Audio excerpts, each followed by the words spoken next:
Israeli Prime Minister Benjamin Netanyahu on Wednesday said he would continue military strikes against Hamas militants in Gaza after U.S. President Joe Biden called on him to de-escalate the violence.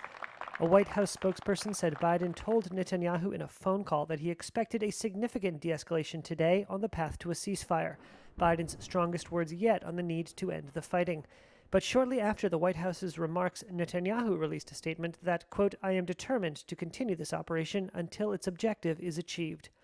Speaking to reporters earlier in the day, the Israeli leader seemed to believe only overwhelming military force against Hamas would ensure Israeli security. There are only two ways that you can deal with them.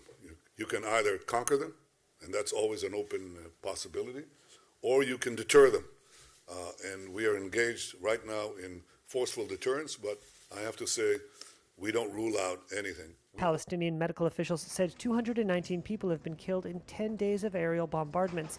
Israeli authorities put that nation's death toll at 12 from Hamas rocket fire aimed at southern Israel. Biden's desire for calm and Netanyahu's apparent determination to continue the fight may mask behind-the-scenes diplomacy. An Egyptian security source said Israel and Palestinian militants had agreed in principle to a ceasefire after help from mediators, adding that details were still being negotiated in secret. Israel has a right to defend itself. Biden has publicly defended Israel's right to defend itself, but he has privately pressed for a ceasefire. His aides have said they are aggressively pursuing behind-the-scenes diplomacy to bring the conflict to an end.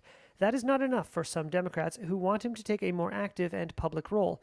On a visit to Detroit on Tuesday, the president was met by members of the Arab American community, waving Palestinian flags and demanding Biden ramp up pressure on Israel to halt its bombing.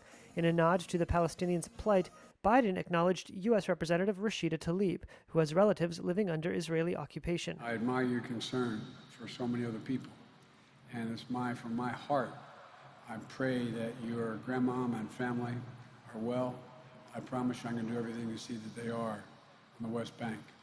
You're a fighter, and God, thank you for being a fighter.